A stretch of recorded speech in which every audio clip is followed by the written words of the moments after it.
Quero ler Mateus 5:23. Mateus 5:23. Diz assim: portanto, se você estiver apresentando sua oferta diante do altar, e ali se lembrar de que seu irmão tem algo contra você, deixe sua oferta ali diante do altar, vá primeiro reconciliar-se com seu irmão, depois volte e apresente sua oferta. Vou pedir para você não fechar sua Bíblia, porque nós vamos ler outros textos. Hoje eu quero falar sobre as 3 regras do perdão. As 3 regras do perdão. Você sabe que uma das coisas mais tristes que aconteceu quando o pecado entrou no mundo, não foi só a desarmonia homem-Deus, foi a desarmonia homem e homem, homem e mulher. Os nossos relacionamentos ficaram comprometidos.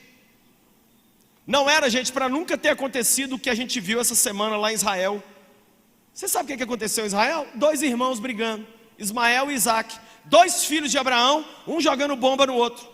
O que a gente assistiu na televisão essa semana foi uma briga de família. Mas não é de se assustar. Na primeira família do mundo, o irmão matou o outro. Toda família que está sentada aqui hoje tem um boletim de ocorrência por semana, pelo menos. Senão não é família normal. É assim. E não somente com a família, mas com pessoas de fora.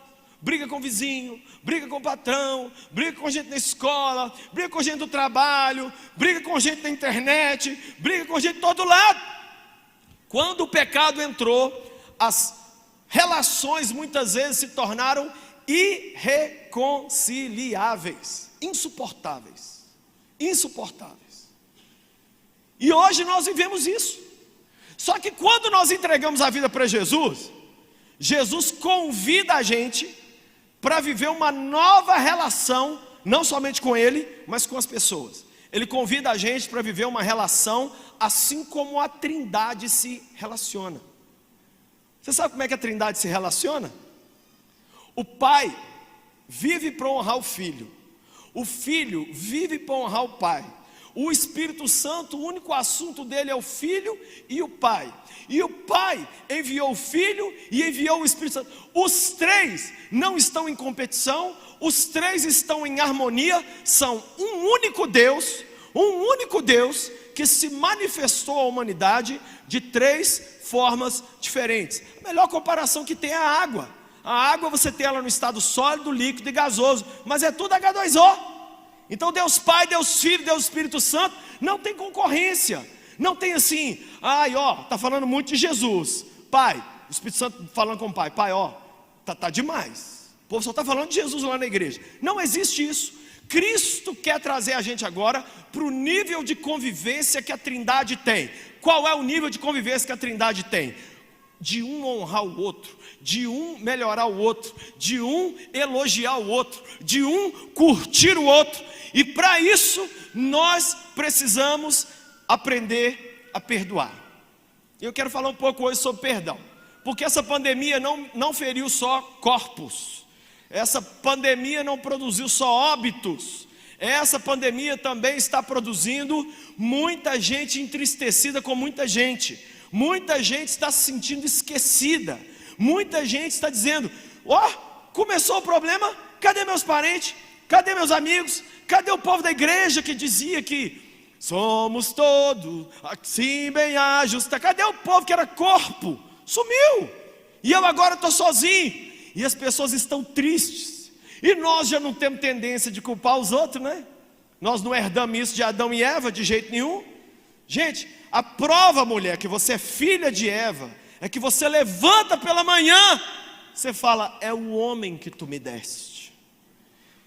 E se não tiver te dado o homem, é o homem que tu não me deste.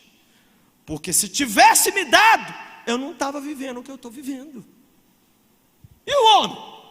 Essa mulher que não cala a boca. É esses meninos que são uma antipatia.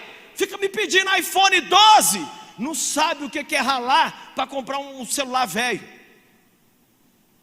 E briga de vizinho, gente. E o tanto de confusão que eu já atendi, de relacionamentos dentro da igreja. de pessoas que falaram: se banda tal subir para fazer o louvor, nós vamos sair da igreja. As pessoas ficam tristes, chateadas, aborrecidas umas com as outras. Mas hoje o Espírito Santo está dizendo para a gente: eu quero que você aprenda a perdoar. Perdão não é um sentimento, perdão não, é uma decisão que você aprende a tomar. Você não tem que sentir, o outro não tem que mudar, o outro não tem que te pedir perdão. Quando Jesus perdoou o povo lá de cima da cruz: Deus meu, perdoa. Eles não sabem o que fazem. Os caras tinham pedido perdão para Jesus? Só quem está acordado, Não. Eles tinham melhorado? Tinham? Não. Você não dá perdão para os outros porque a pessoa merece, porque a pessoa mudou, porque a pessoa ficou boazinha, porque você ouviu uma pregação e saiu. Agora eu estou sentindo de Deus de perdoar. Você dá perdão por um motivo só: porque você tinha uma dívida impagável com Deus, e Deus, na cara mais de pau, foi lá e perdoou a sua dívida. E Ele espera que, assim como Ele perdoou sua dívida impagável, você perdoe quem te traiu, quem foi injusto com você, quem te machucou e quem amarrou seu nome na boca do sapo gospel. Quando você não perdoa, você está dizendo assim: eu não fui perdoado. Porque você só dá o que recebeu. Então Jesus deu uma ordem para os seus seguidores: perdoai. Não é um convite, não é eu vou fazer terapia depois. Não, nós temos que perdoar. Mas como assim, pastor? De que jeito? Eu quero falar um pouco hoje sobre essas regras do perdão. E eu quero orar. E eu creio que nessa noite, se você receber o que o Espírito de Jesus está querendo te dar, Deus vai asfaltar seu futuro, porque a vida de muita gente está cheia de buraco, e cheia de quebra-mola, e cheia de obstáculo, porque enquanto a gente não aprender a pedir perdão, e não aprender a perdoar, nossa vida fica com o freio de mão puxado. Pouco tempo atrás fui expulsar o demônio de um jovem. Aí estou lá, rosnando. Eu falei: o que você está fazendo na vida dele? Ele não perdoa o pai. Aí você que está querendo um demônio, convite rapidinho, olha que coisa fácil.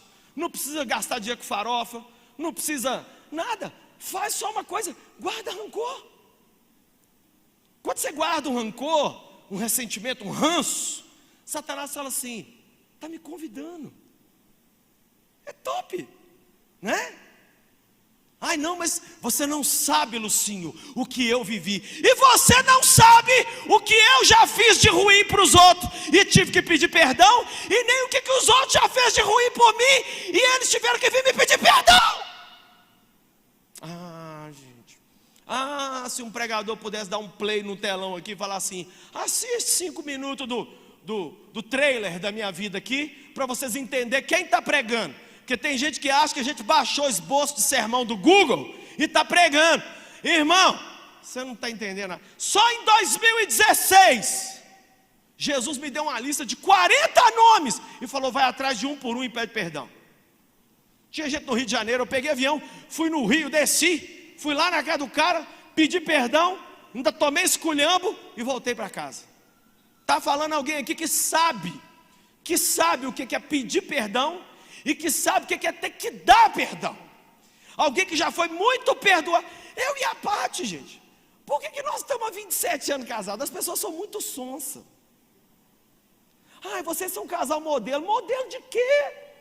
Está vendo? Você é tão burra que você não consegue nem avaliar. Nós só estamos casados porque eu levanto de manhã e falo assim: me perdoa. Ela fala assim: de quê? Eu falo: não sei, meio-dia você vai saber. Já tem que trabalhar com o perdão para frente. Oi, orgulhosa, nada seu vai para frente, viu, filha? Oi, mitidão, ô dono da verdade. Não, eu tô certo, eu não abro mão. Ela que vem até... Você está cantando para o capeta assim, ó. Entra na minha casa, entra na minha vida, ferra com minha estrutura, me coloca as feridas, me ensina a ser encapetado. Quero odiar somente todo mundo, porque o capeta é o meu amor maior. Vem morar em mim. É isso que você está cantando. Desculpa, viu, Regis Danese? O Regis é meu amigo. Eu usei sua música aqui, alterei pouca coisa, mas continua sendo uma bênção. Então eu quero te mostrar as 3 regras do perdão. Tá pronto para anotar aí ou vai ficar me olhando com essa cara de ai, depois eu vejo de novo no YouTube? Anota, trem. Pega esse celular aí que você fica mandando vídeo nada a ver no grupo da família e anota. Primeira coisa que a gente vê aqui nesse texto é: primeiro nós vamos ver o que fazer quando alguém, vamos ver o que fazer quando nós entristecemos e ofendemos alguém. Porque o texto diz assim, ó, verso 23: se você estiver apresentando a sua oferta diante do altar, e ali se lembrar que o seu irmão tem algo contra você, olha bem, você é o errado da história, hein? Nós estamos trabalhando primeiro com a hipótese de que você é o cara errado. Sabe o que Deus fala? Não entrega a oferta. Sabe o que Deus está dizendo com isso? Eu não estou tão preocupado de vocês cumprirem os meus rituais da minha casa, a ponto de não ter um relacionamento muito bom com o seu semelhante aí embaixo. Tem gente que acha que basta ficar bem com Deus. Não, eu estou bem com Deus, isso que importa. Não, Deus está dizendo, não venha me trazer nada. Se você não consegue amar o cara que você vê e que você encosta nele de carne e osso, por que você se atreve a vir trazer uma oferta para mim que você nunca me viu? Larga a sua oferta e vai consertar a história com seu irmão, com seu primo, com seu pai, com seu patrão, e depois você vem conversar comigo. Então agora nós vamos ver o que vai acontecer. Quais são as regras de Jesus quando alguém está tite com a gente. Primeira coisa no verso 24: deixa sua oferta e vá primeiro. Fala comigo, vá primeiro. Sinto informar, mas Jesus está dizendo na palavra dele que quando alguém estiver triste conosco, não é ele que tem que nos procurar, não. A primeira regra é vá. Vá quem? Nós. Fala comigo, vai eu. Fala de novo só para doer. Fala assim, vai eu. Gente, deixa eu falar uma coisa para vocês. Jesus não está dando ordem para não seguidores dele, não. Jesus ensina os seguidores dele. Tem algum seguidor de Jesus aqui? Isso aqui é só para seguidor. Se você não é seguidor de Jesus, segue as ideias da sua cabeça aí. Mas eu estou conversando só com gente que diz que tem um compromisso com Jesus. Jesus está dizendo, se o teu irmão está triste com você, vá primeiro. Aí tá vendo por que muita gente não quer ser louco por Jesus? Está vendo por que muita gente não quer seguir Jesus? Porque cristianismo, irmão, não é pôr uma camiseta, eu amo Jesus, e sair por aí. Não, é perdoar as pessoas que te feriram, que te magoaram. Gente que está aí na sala, assistindo o culto junto com você. E você está assim, eu tô à vontade de dar uma cotovelada para o lado aqui, pastor. Que essa antipatia ainda está rindo enquanto o senhor fala. Não está vendo que é tudo para ele. Vá primeiro. Vá quem? Fala assim, eu. Segunda coisa que a gente vê, vá primeiro. Segundo, reconcilie-se. Nós vamos fazer o quê?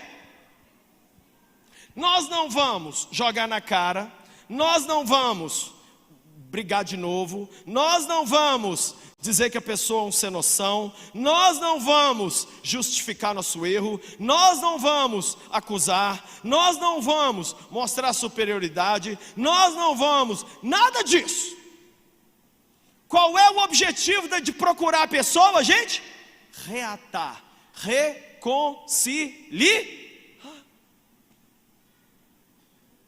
Eu estou aqui para discutir qual de nós dois tem razão. Gente, eu tinha um grande amigo, era o meu melhor amigo, e eu briguei com ele. E eu também estava errado também, e ele também estava errado, os dois estavam errados. E aí, um dia eu mandei uma mensagem para ele, falei, você me encontra para tomar um café? Encontro. Aí foi os dois. Cheguei lá, sentei e falei assim, deixa eu falar primeiro. Ou a gente senta aqui e lembra tudo que aconteceu, e você fala um monte de porcaria, eu falo um monte de porcaria, e nós dois ficamos com raiva, ou a gente toma um café, se abraça, faz uma oração, e sai daqui de boa, porque afinal de contas, caramba, você é crente igual eu, e nós vamos dividir parede lá no céu. Imagina você morando parede e meia comigo, e eu falar, Jesus, me muda de bairro no céu, que eu não suporto esse trem aqui. E aí a gente faz uma selfie, vamos embora? Eu falei, eu prefiro a segunda opção. Tomamos café, rimos, falamos do nosso time, campeão ontem, coisa básica. Fizemos uma foto e postamos. Lucinho, você tem o mesmo relacionamento que tinha com ele no passado? Não, mas eu e ele hoje, se perguntar para ele, ou se perguntar para mim, são amigos? Somos amigos, estamos reconciliados. E tem a terceira regrinha do perdão, olha que antipatia, Jesus, ele só fala coisa antipática, vá reconciliar-se com o seu irmão. Sabe que regra é essa aqui? É a regra da particularidade. Quando você tiver um problema com a pessoa, não posta na internet, não manda indireta, não conte para todo mundo, não faça baile funk. Tem gente que faz baile funk. Você é meu amigo? Você fica do lado de cá. Ó, meu inimigo é aquele ali. Se você conversar com essa pessoa, eu vou ficar de raivinha com você. De vez em quando vem um idiota falar isso comigo. Sabe o que eu falo para essa pessoa? Que dia eu te passei lista dos meus inimigos, para você ser inimigo dos meus inimigos, para agora você me pedir para eu ser o inimigo dos seus inimigos? Seus problemas são seus. Não, eu estou de beicinho com fulano, eu queria que você beiçasse também. Olha para mim, rapaz, eu nasci homem. Eu não nasci um teletubb, não. Eu não peço desculpa por ser homem, não. Eu não fui no Big Brother Brasil, não. Em particular, muita gente faz, sabe o quê? Pega um saco de pena e joga de cima da montanha. Aí depois, no privado, vai lá e pede perdão. Um dia uma pessoa me ofendeu. Sabe como é que essa pessoa me ofendeu? No púlpito da igreja. Falou cobra e lagartixa de mim. Quando eu sentei para a pessoa e expliquei a situação, a pessoa ela viu que ela estava errada. Aí ela falou assim, me perdoa. Eu falei, é fácil. Você está me pedindo perdão sozinho, só que você falou diante da internet e no púlpito. Vai no púlpito, quero ver se você tem coragem. No primeiro culto que teve depois, a pessoa pegou o microfone diante da igreja inteira, falou, eu quero pedir perdão ao pastor Lucinho, porque eu xinguei ele por causa disso, mas na verdade era isso, porque eu não sabia, e eu estava errado, e ele estava certo, me perdoa. Aí eu falei,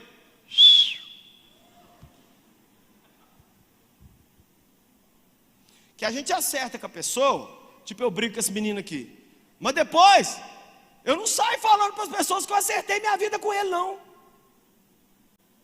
E aí nós viramos o quê? Fazedor de inferno.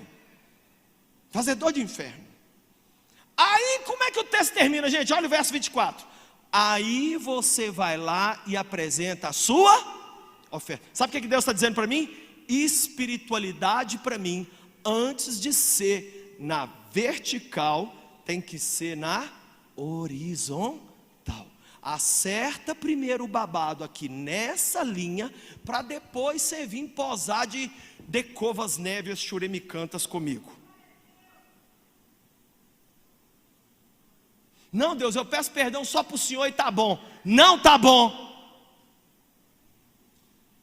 Eu estou pregando aqui só para quem é crente, tá, gente? Quem não é, pode pegar o WhatsApp aí, mexer, ver os jogos. Eu estou pregando aqui para gente que tem uma intenção de ser um seguidor de Jesus.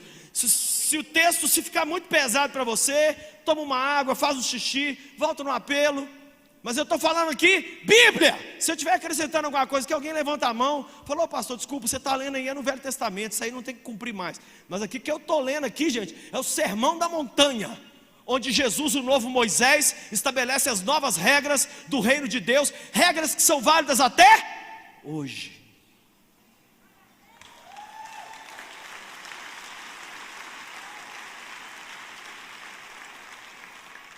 Agora a coisa vai ficar boa, porque agora nós vamos ver o que Jesus manda a gente fazer quando nós é que somos os entristecidos e os feridos. Vai lá comigo em Mateus 18, vira poucas folhas aí. Mateus 18, agora a onça bebe água. Que isso? Os outros estão todos felizes uma hora dessa, não está? Quem a gente ofendeu está tudo feliz em casa. Mas agora vamos ler Mateus 18, verso 15. Diz assim: se o seu irmão pecar contra você, agora nós estamos na razão e o irmão está errado, sim ou não? Gente, quando fala irmão aqui, não é irmão na fé, tá? É qualquer pessoa. É o vizinho, é o patrão, é o colega de sala, é qualquer um. Se o seu irmão pecar contra você,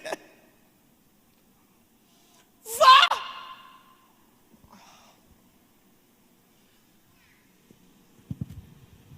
Gente, vocês querem que eu conto ou vocês contam?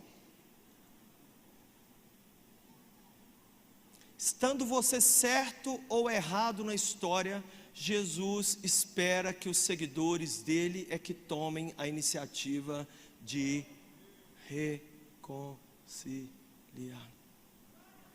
Se eu fosse escrever as regras, eu ia sentar, falar, gente, vou escrever as regras de quando uma pessoa pecar contra outra. Primeiro, quem errar, procura o outro. Anotou aí, anjo? Notei. Mas Jesus não segue a minha cabeça. Já tentei sugerir isso para ele. Mas sabe o que Jesus decidiu? Sendo você o certo ou o errado da história. Porque, gente, pensa comigo. Você já imaginou gente não cristã ter atitude mais nobre do que a gente cristão? Eu caio morto de infarto 42 vezes se eu estou brigado com uma pessoa não cristã e ela me procura para consertar o meu cristianismo, com todo respeito, mas é um coliforme fecal. Hã? Tem gente falando, puxa, eu podia ter ficado em casa hoje. Não, filha, você veio hoje porque é você que precisa de ouvir isso. Ai, mas meu pai, minha mãe, ai, meus primos tinham que ouvir isso. Gente, a parte complicada da família veio.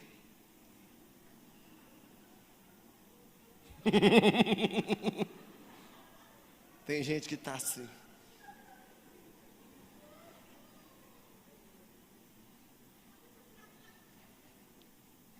Vamos continuar, vamos ver se Jesus alivia um pouco. Se o seu irmão pecar contra você, vá. Que mais?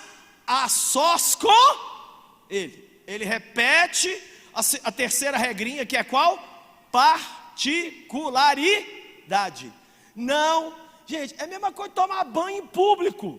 Eu vou tomar banho na frente de todo mundo? Não, a roupa suja se lava em casa.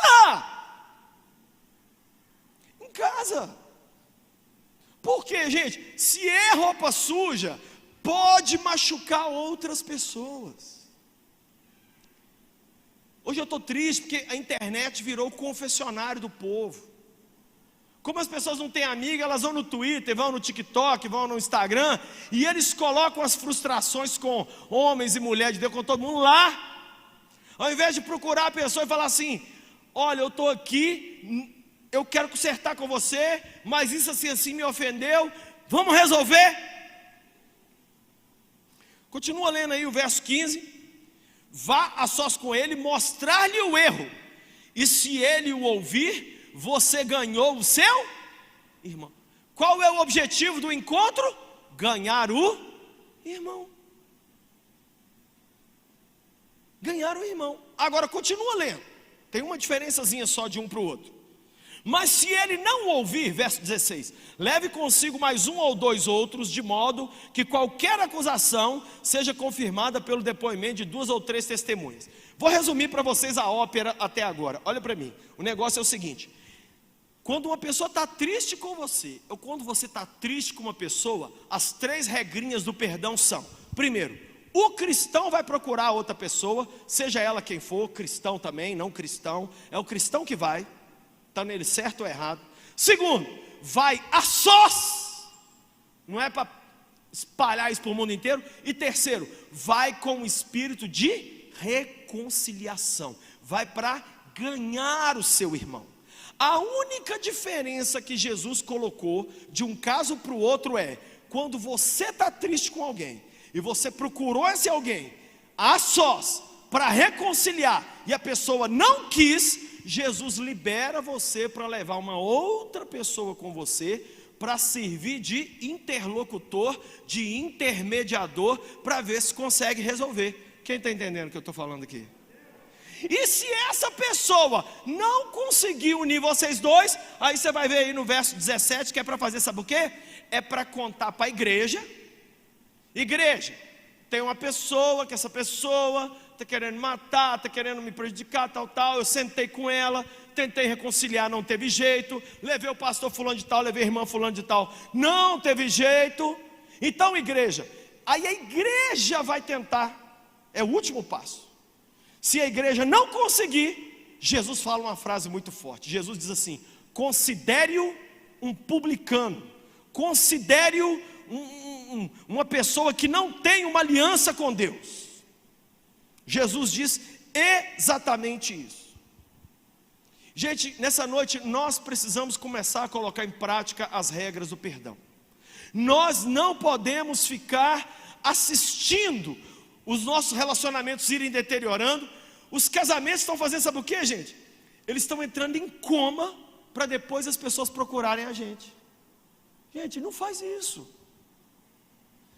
Sabe aonde tudo piora? Naquela pequena ofensa aquele dia lá atrás, onde a coisa não foi resolvida, e aí virou ranço, que virou ressentimento, que aí veio uma ofensa em cima de outra ofensa, em cima de outra ofensa, e quando viu, a alma está com um câncer, porque não houve um perdão lá atrás. Lucinho, mas eu não consigo perdoar. O perdão não tem a ver com sentimento, não tem a ver com nada, tem a ver com uma decisão. Eu decido não ser mais prisioneiro dessa pessoa e nem dessa situação, e eu escolho abrir mão da razão. Eu escolho abrir mão da razão. Uma pessoa outro dia perdoou a traição de um marido, e as pessoas próximas chamaram ela de burra. Eu falei: vocês têm que calar a boca de vocês. Sabe por quê? Quando a gente diz que uma esposa que perdoou a traição do marido é uma burra, nós estamos dizendo que Deus foi burro de nos perdoar depois de todas as ofensas que nós cometemos contra Ele.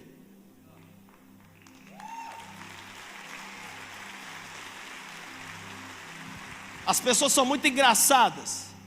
Elas não querem que as pessoas perdoem as outras. Só que quem vai ficar sozinho na cama dormindo à noite é a mulher lá.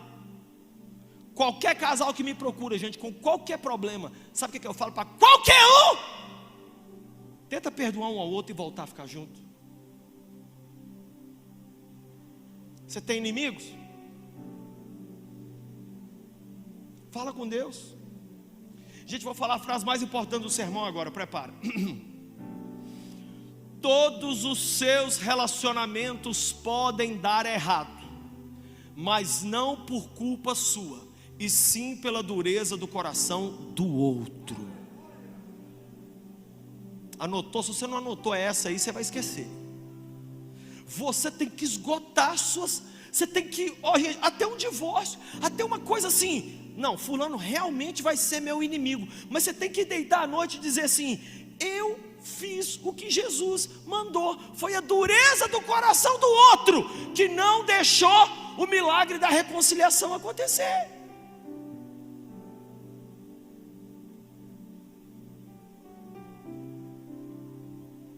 Quando não perdoamos, a Bíblia diz que gera em nós a raiz de amargura. Está lá em Hebreus 12:15. Quando não perdoamos, a Bíblia diz que a gente pode ter doenças físicas. Isso está em Tiago 5,16.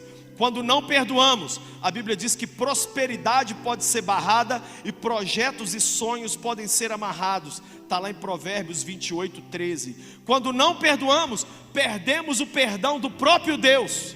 Porque Jesus falou: se vocês não perdoarem o próximo de coração, tampouco vos perdoará o meu Pai que está no céu.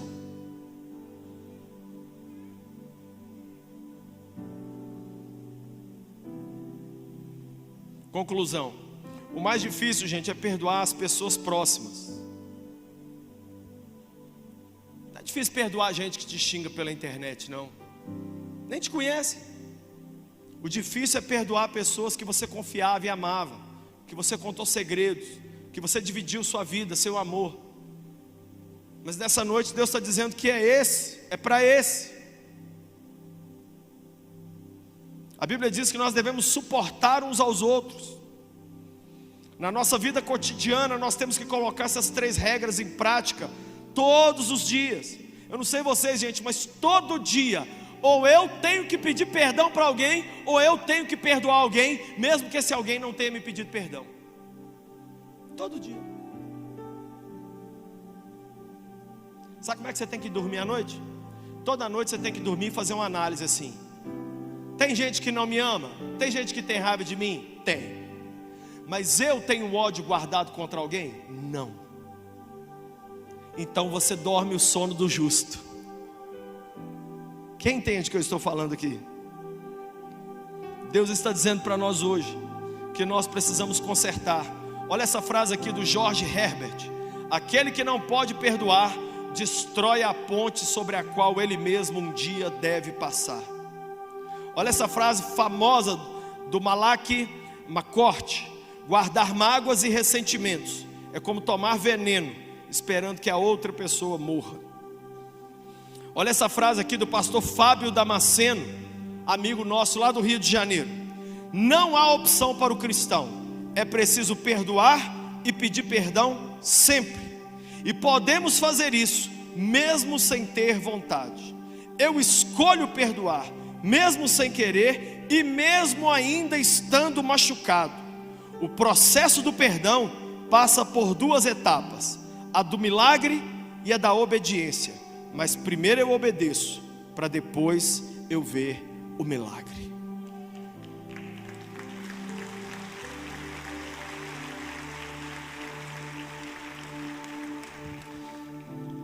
Eu vou encerrar contando uma das histórias mais chocantes que eu já vi.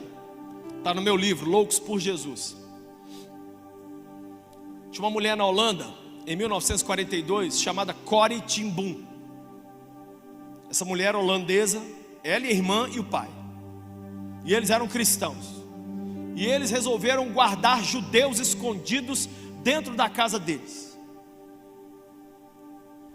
E eles guardaram centenas de judeus, porque eles abrigavam os judeus e ajudavam eles a fugir. Guardavam os judeus, a parede da casa tinha um fundo falso. Então ele recebia famílias que estavam fugindo de Hitler e ele encaminhava essas famílias para lugares seguros. Um dia, toca a campainha. Quem era? A Gestapo, a polícia especial de Hitler. Investigaram a casa, descobriram os judeus e mandaram ela, a irmã e o pai para o campo de concentração de Ravensbrück. Chegou lá, no primeiro dia as 2 foram estupradas, várias vezes. O pai apanhou de cair inconsciente, o senhor de idade. E o pai, enquanto apanhava, só cantava. Com poucos dias no campo, o trabalho era tão forçado e a comida era tão nenhuma, que o velho pegou uma infecção e morreu. Os nazistas fizeram ela cavar com a mão a sepultura do pai. As 2 cavaram. Elas eram estupradas repetidamente durante a semana. Trabalhava igual uma louca, apanhava de pau. Um dia um guarda enfiou a cabeça delas no vaso sanitário cheio de fezes. E um dia, um dos policiais, muita raiva, falou com a Corrie: faz isso assim, assim. A Corrie demorou um pouco. Ela falou assim: o preço que você vai pagar é esse aqui, ó. Virou o revólver, pôs na cabeça da irmã e matou, na frente dela. 1945, os aliados invadem a Europa, dia D, você conhece a história. e eles libertam os judeus desse campo de concentração. E a Core sai completamente abalada, pesando 30 e poucos quilos, mas se recuperou. E em 1960 ela já estava rodando o mundo, contando como pregadora o que Deus tinha feito na vida dela. Um dia ela estava na Alemanha, pregando numa igreja, 1960, 15 anos depois da guerra, e ela pregou sobre isso que eu acabei de pregar. E quando ela acabou de pregar, ela falou: quem quer aceitar Cristo, vem aqui na frente. Aí veio um povo, aí veio um senhor, cabelo branquinho, estendeu a mão assim para ela e falou assim: tudo bem? Você está lembrado de mim? Ela falou: não. Assim, eu sou o soldado que estuprou você e matou sua irmã. Você me perdoa? E ele ficou com a mão aqui. E você tem que ler o livro Refúgio Secreto, porque ela leva umas 10 páginas só narrando o que passou dentro do coração dela nos 10 segundos que aquele homem ficou com a mão suspensa no ar, porque ela entendeu que pegar na mão daquele homem naquela hora revelaria a verdade ou a mentira do cristianismo dela. E ela não somente pegou na mão daquele homem, ela abraçou aquele homem e ficou quase 2 horas abraçada, chorando, e os dois se tornaram amigos. Nessa noite, o Cristo que nos perdoou lá na cruz está querendo nos ensinar a dividir perdão, a pedir perdão e a cuidar e curar as pessoas ao nosso redor. Você quer? Eu quero. E conhecendo Jesus como eu conheço, eu falei isso aqui ontem, que eu preguei aqui ontem para os jovens. Tudo que eu prego, eu sou testado naquilo que eu prego, no máximo em 48 horas depois que eu prego. Então falou: não assuste se você sair daqui agora, chegar na sua casa e o povo te fizer uma raiva top. Não assuste se você pegar seu carro ali agora e alguém te fechar. Não assuste amanhã, porque Jesus não aceita a gente virar e falar: amém, Senhor, aprendi tua palavra. Ele vai falar assim: vamos fazer um teste. Ele dá matéria, mas logo depois ele dá prova. Dá uma notícia para você, querido: chegou a semana de prova. Quem quer passar nas provas de Jesus aqui? Vou perguntar de novo, que é um monte de braço aí. Se fosse o Silvio Santos perguntando quem quer dinheiro, você tinha levantado esse sovaco. Quem quer passar nos testes de Jesus? Meu Deus do céu. Repete comigo uma oração. Fala: Senhor Deus, perdoa os meus pecados. Nesta noite eu decido me arrepender, e eu recebo agora, diante de homens e anjos, o perdão do Senhor. Salva-me, dá-me o teu Espírito e escreve o meu nome no livro da vida do Cordeiro. Eu recebo a salvação, a vida eterna, que só existe em Jesus. Em teu nome eu oro, amém. Agora faz mais uma oração comigo. Diga: Deus Pai, e eu que andei contigo, mas me esfriei e me afastei, hoje volto arrependido. Perdoa-me e ajuda-me a viver para ti como eu nunca vivi antes. A partir de hoje eu serei uma nova criatura. Em teu nome eu oro, amém.